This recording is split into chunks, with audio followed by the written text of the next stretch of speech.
ሰላም ሰላም ውድ ጓደኞቼ እንደምን አላችሁ? እኔ የመጣው ከቀበና ኪዳነ ምሕረት ቁምስና ነው። ስሜ ደብሬ ይባላል። እሱ ደግሞ ጓደኛዬ። ልጆች ሰላም ናቸው? እንዴት ናችሁ? እኔ እየል እባላለሁ ከቀበና ኪዳነ ምሕረት። ልጆች የዛሬ የመጀመሪያ ትምህርታችን የሚሆነው በአባ ሲሆን መንፈሳዊ ትምህርት ነው። ቀጣይ ደግሞ ትረካ ይቀርብልናል። ልጆች በመቀጠል አሃድራማና ክራፍት ይቀርብላቸዋል። አብራችን ቆዩ። እኔና እየል ተመልሰን እንመጣለን። መልካም ቅዳሜ።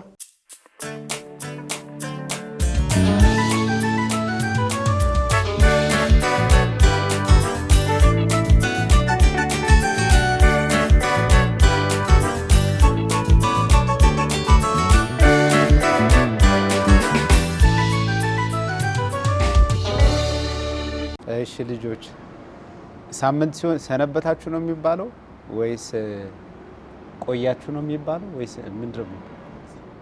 እንደምን ሰነበታችሁ እንደምን ከረማችሁ ብላችሁ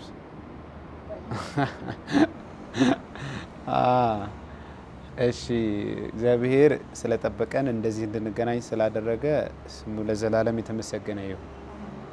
የሚጠብቀን የሚረዳን እሱ አይደል? አዎ እኛ ይመስለናል እንጂ እኮ ጠዋት ስንነሳ ስንተኛ ምን እኮ እንደሚያጋጥመን እኮ አናውቅ። ባለንበት ሰዓት ብቻ እንዳለን እናውቃለን እንጂ ከዛ በኋላ ምን እንደሚፈጠር አይታወቅም። ስለዚህ የሚያውቀው እግዚአብሔር ብቻ ስለሆነ ስለሚጠብቀን ጠዋት ማታ ለጥ ብላችሁ የት እንዳላችሁ እኮ አታውቁም አይደል?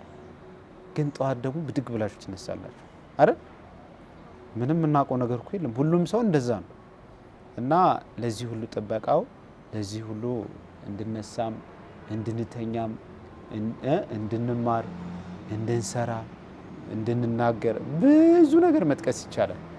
እነዚህ ነገሮች ጸጋዎች ሁሉ ከእግዚአብሔር ብቻ የሚገኙ ነገሮች ስለሆኑ እግዚአብሔርን በደንብ ማመስገን ያስፈልጋልና እግዚአብሔርን እንድናመሰግን ነው። እሺ ዋናው ሐሳቡ ዛሬ በተለየ ሐሳብ ደግሞ በባለፉት ሳምንታት ደግሞ እንዳደረግነው ዛሬም በተለያየ ሐሳብ መጥተናል።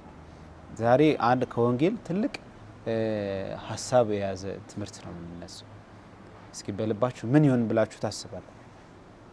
ትልቅ ሐሳብ የያዘ በቃ በተለይ ስለ ጸሎት ሲነሳ የሚነሳ ትልቅ ሐሳብ በልባችሁ ያሰባችሁ ጸሎት እናድርግ። በስመ አብ ወወልድ ወመንፈስ ቅዱስ አሐዱ አምላክ አሜን። ለአብ ለወልድ ለመንፈስ ቅዱስ ምስጋና ይሁን። ኪዳነ ምሕረት እናታችን ሆይ በስመ አብ ወወልድ ወመንፈስ ቅዱስ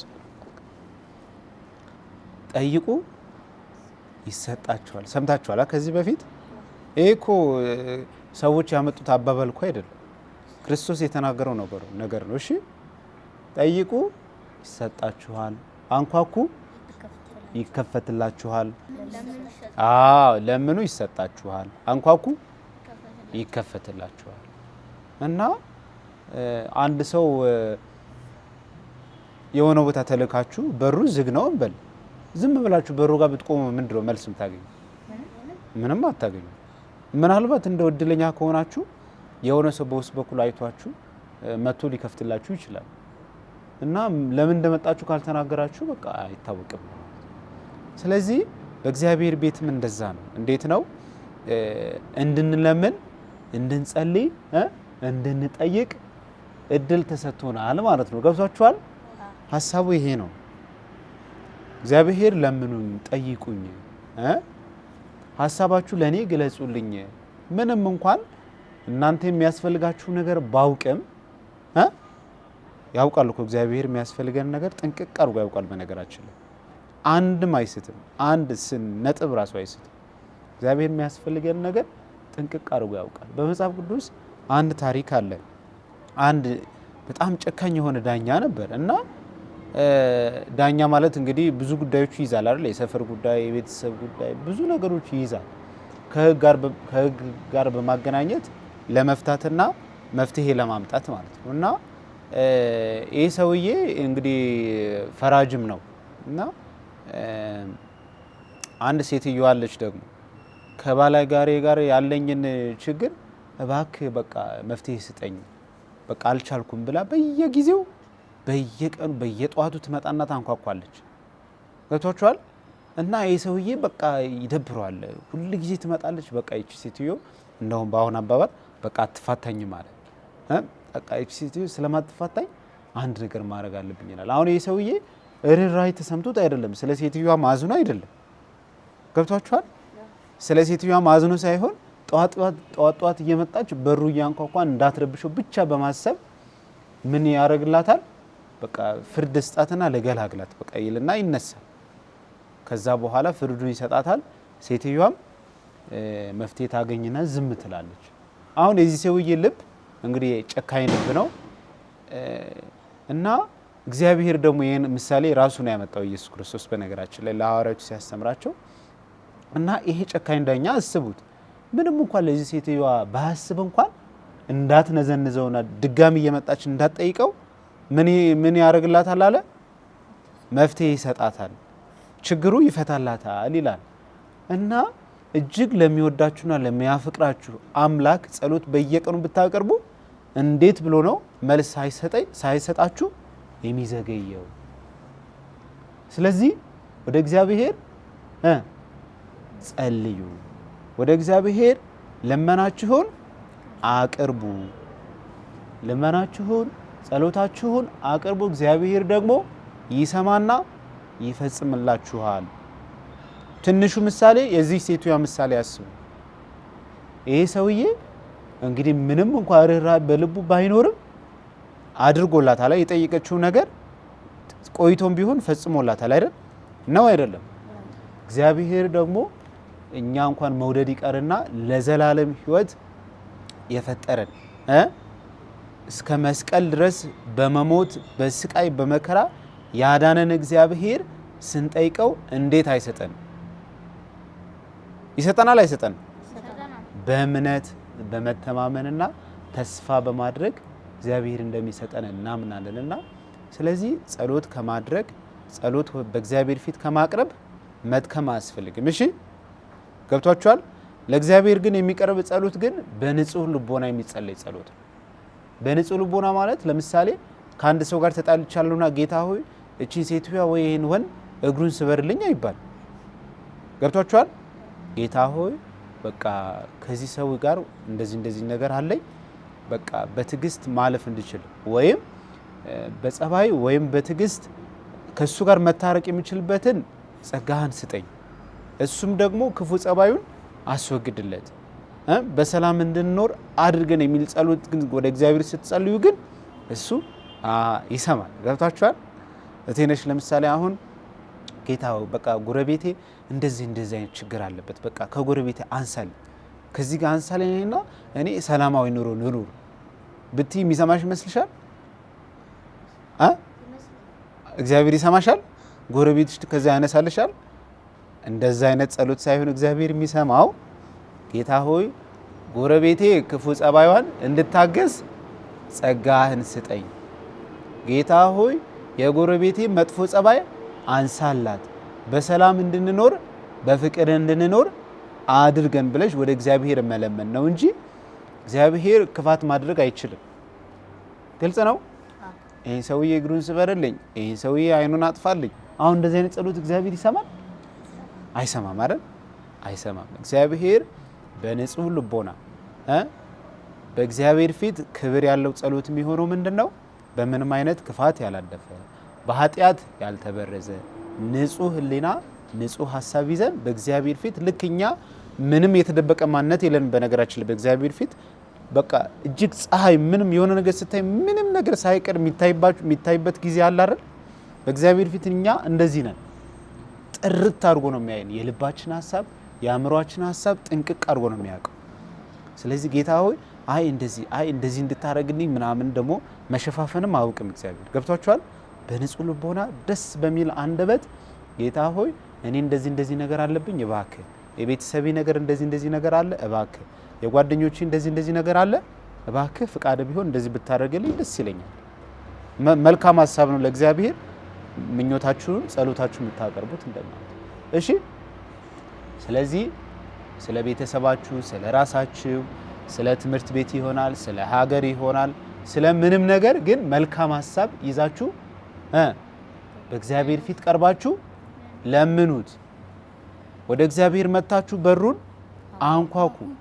እግዚአብሔር ደግሞ ከፍቶ ልጄ ምን ትፈልጋለህ? ልጄ ምን ትፈልጊያለሽ ብሎ የልባችን መልካም ሐሳብ የሚፈጽምና የሚያደርግልን አምላክ ስለሆነ በእምነትና በጸሎት ጸሎታችንን ወደ እግዚአብሔር እናቀርብ። እሺ ስለዚህ ጸልያላችሁ አትጸልዩ? ጸልያለን። መቼና መቼ? ሲመቻችሁ ብቻ አይደለም፣ ሁሌም ወደ እግዚአብሔር በንጹህ ልቦና ጸሎታችንን ልመናችንን እናቀርብለት። እግዚአብሔር የሰማነውና የተማርነውን በልባችን ያሳድርልን። በስመ አብ ወወልድ ወመንፈስ ቅዱስ አሜን። እግዚአብሔር ይባርካችሁ። በሉ መልካም ምሽት ይሆንላችሁ። ደህና ሁኑ።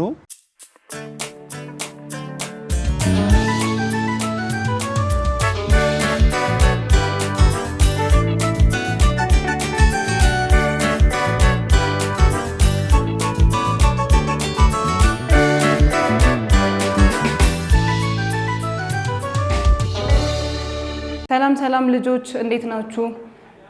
እንዴት ከረማችሁ? ዛሬም በክራፍት ፕሮግራማችን እንግዲህ እኔ ተስፋነሽ አማረ ከቀበና ኪዳነ ምሕረት እንዲሁም ኖላዊና ማራማዊት ደግሞ ከኔ ጋር ዛሬ ተገኝተው በክራፍት ፕሮግራማችን እናንተን አስተማሪ የሆነ ነገር ልናቀርብላችሁ ተዘጋጅተናል ማለት ነው።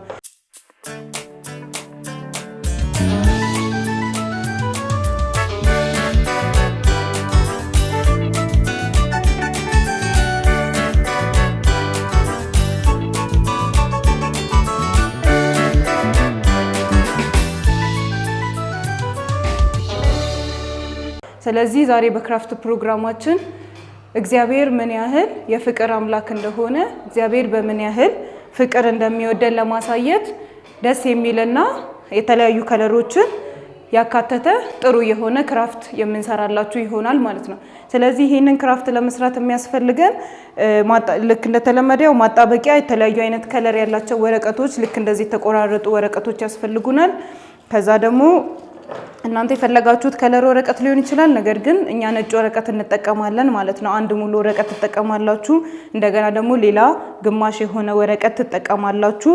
እንዲሁም እርሳስ፣ መቀስ እንዲሁም የመሳሰሉትን ነገሮች መጠቀም ትችላላችሁ ማለት ነው። ስለዚህ ልጆች በመጀመሪያ እዚህ በግማሽ ወረቀታችን ላይ የምንሰራው ምንድነው? የደመና ቅርጽ እንሰራለን ማለት ነው። ያው ደመና ምን አይነት ቅርጽ እንዳለው ያው በትምህርት ቤትም እንደምትሰሩ ተስፋ አለኝ። ስለዚህ እርሳሳችንን በመጠቀም ደመና የሚመስል ነገር እንሰራለን። ያው እንደዚህ ግዛግ አድርጋችሁ ደመና ማስመሰል ትችላላችሁ።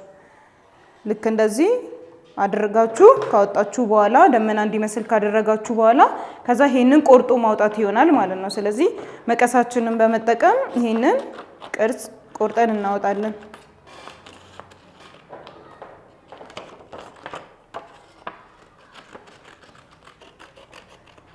ስለዚህ ልጆች እግዚአብሔር ፍቅር ነው ስንል እግዚአብሔር የፍቅር አምላክ ነው ስንል በቃል ብቻ ሳይሆን እንዲሁም በተግባር ደግሞ ፍቅሩን ማሳየት ይጠበቅብናል ማለት ነው። ስለዚህ ዛሬ የምንሰራላችሁ ክራፍትም ይሄንን ነው የሚያሳየው ማለት ነው።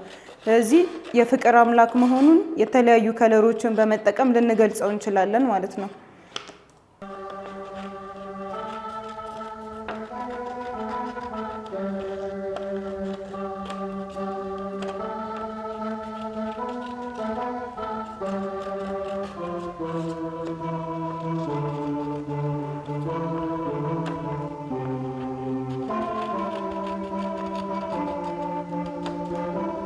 በጣም ቀላል ነው። ልክ እንደዚህ ቆርጣችሁ ካወጣችሁ በኋላ ልክ እንደዚህ አይነት ቅርጽ ይወጣላችኋል፣ ወይም እናንተ ያዘጋጃችሁት ቅርጽ ይሆንላችኋል ማለት ነው።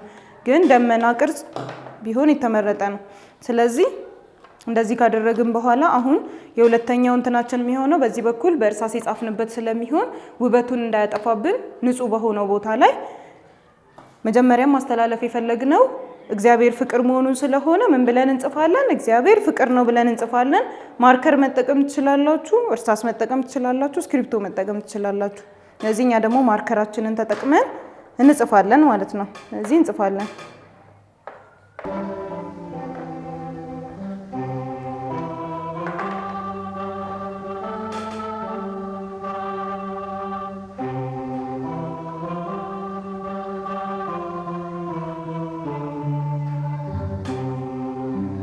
እግዚአብሔር ፍቅር ነው።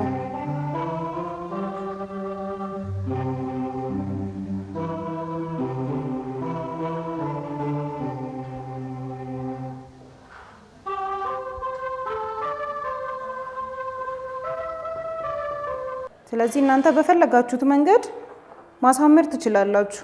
እኔ ያው ዳር ላይ ባለኝ እንትን ልብ ቅርጽ ሰርቼ የፍቅር ምልክት እንዲሆን አሳይቻለሁኝ ማለት ነው።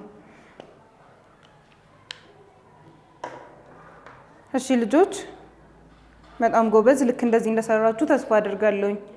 በጣም ነው የሚያምረው። እሺ ስለዚህ አሁን ሁለተኛ ስራችን የሚሆነው ምንድነው? ቀጣዩ ስራችን የሚሆነው እኚህን ያዘጋጀናቸውን የሚያማምሩ የተለያዩ አይነት ወረቀቶች እዚህ ያዘጋጀነው ደመናችን ላይ ጫፉን እናጣብቃለን ማለት ነው። ስለዚህ ጫፉን ግሉ እየቀባን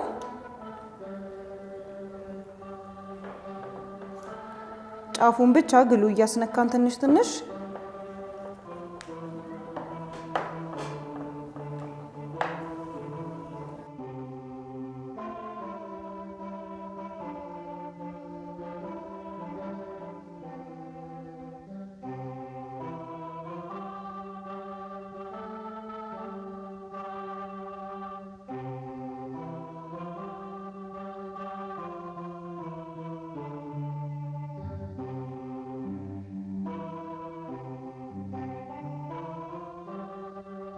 እንቀጥላለን። ሁሉንም እንደዚሁ እያደረግን እናጣብቃለን።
እሺ ልጆች ስለዚህ ልክ በዚህ መልኩ አጣብቀናል ማለት ነው።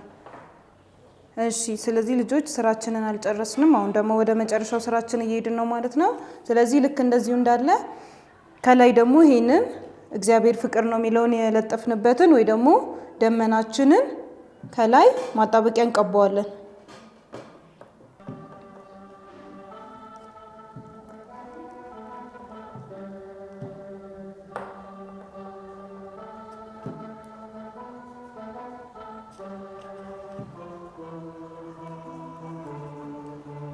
እሺ እንዳይጨማለቅብን ሳናበዛ በትንሹ እንቀባለን።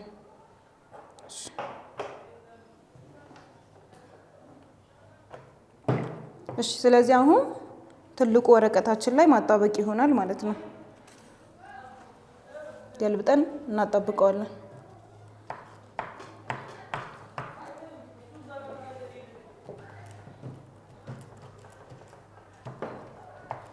እሺ ልጆች ስለዚህ አሁን የመጨረሻው ስራችን የሚሆነው ምንድነው?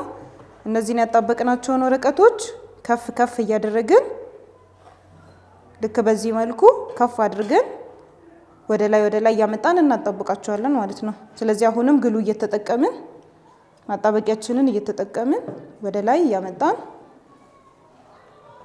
ልክ እንደዚህ እናጣብቀዋለን።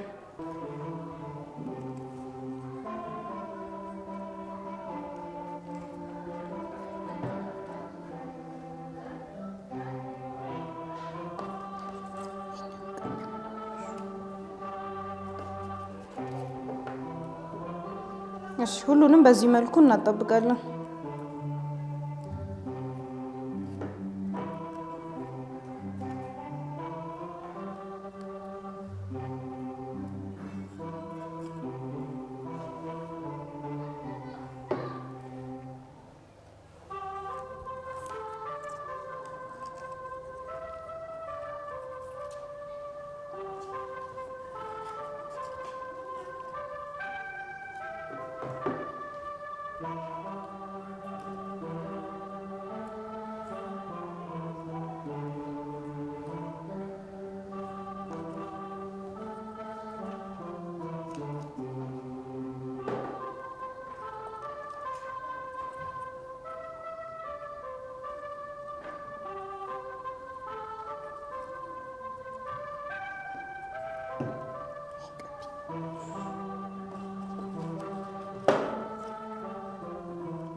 እሺ ጎበዝ ኖላዊ፣ ጎበዝ ማራማዊት።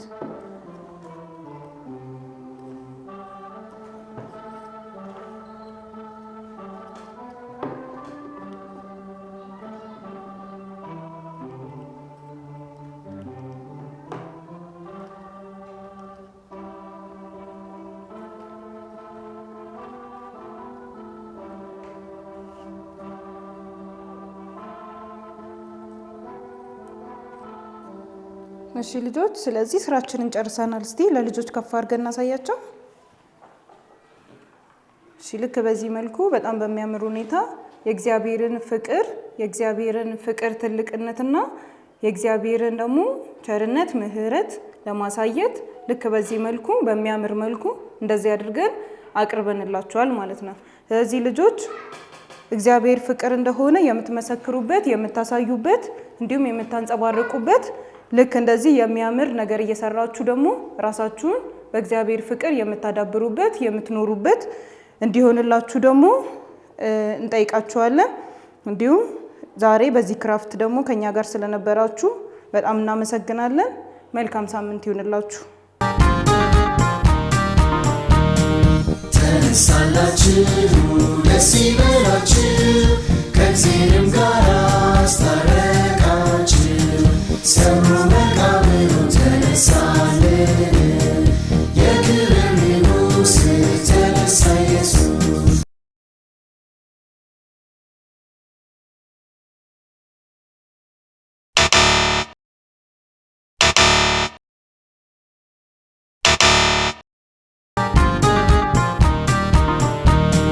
ተነሳላችሁ፣ ደስ ይበላችሁ፣ ከእግዚአብሔርም ጋር አስታረቃችሁ።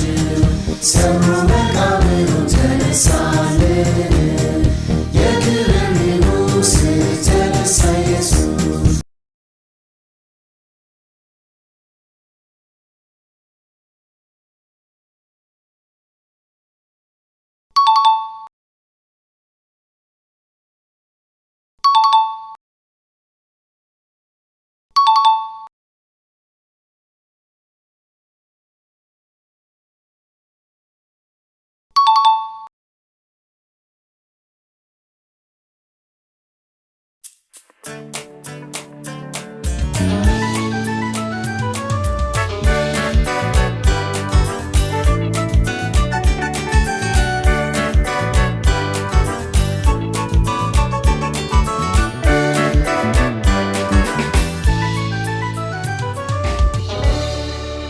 ሰላም ውድ ጓደኞቼ እንደምን አላችሁ? ዘወትር ቅዳሜ በሰላም ካቶሊክ ቴሌቪዥን በሚዘጋጀው የልጆች ፕሮግራም የተለያዩ መንፈሳዊ ታሪኮችን የምንተርክላችሁ እኔ ፍቅር አብይ ነኝ። ዛሬ የልጆች ፕሮግራም መሪ ሀሳብ ለእግዚአብሔር የተቀደሰ ሕይወት የሚል ነው። የእመቤታችን ቅድስት ድንግል ማርያም ወላጆች ኢያቄምና ሐና በልጅነቷ ለቤተ መቅደስ እንደሰጧት ትውፊት ይናገራል። የእመቤታችን ቅድስት ድንግል ማርያም ወደ ቤተ መቅደስ መሰጠት ታሪክ ባጭሩ ነግራችኋለሁ። በደንብ ተከታተሉ። እንደ ትህትናዋ መጽሐፍ ቅዱስ ስለ ማርያም ልጅነት ምንም አይነግረንም።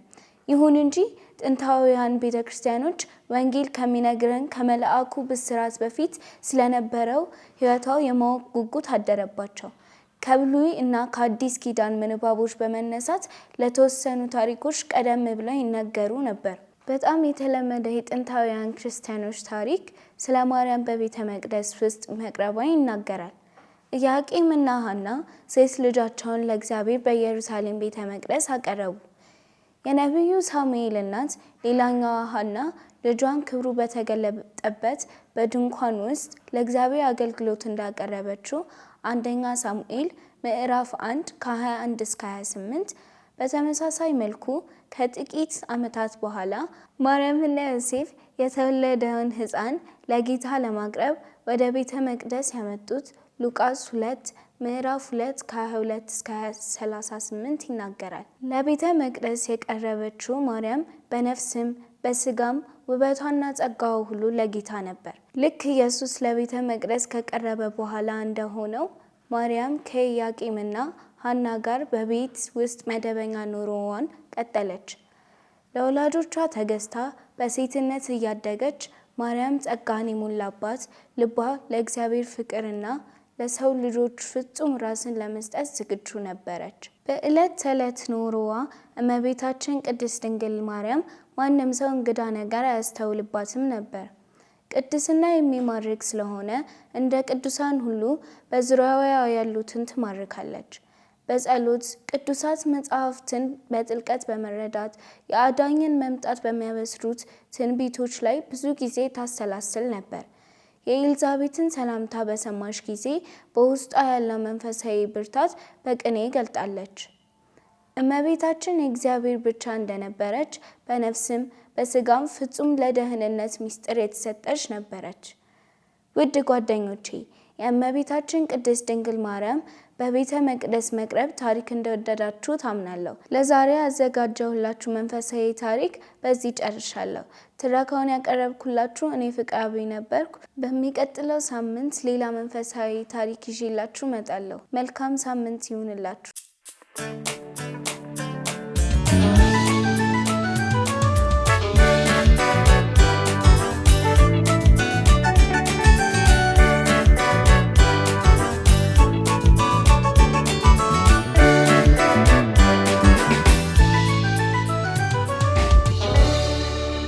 ልጆች ፕሮግራማችን ጥሩ ነበር። ጥሩ እውቀት አገኛችሁበት። ልጆች የዛሬ ፕሮግራማችን ይህንን ይመስል ነበር። በቀጣይ ፕሮግራም እስክንገናኝ ሰላም ሁኑ።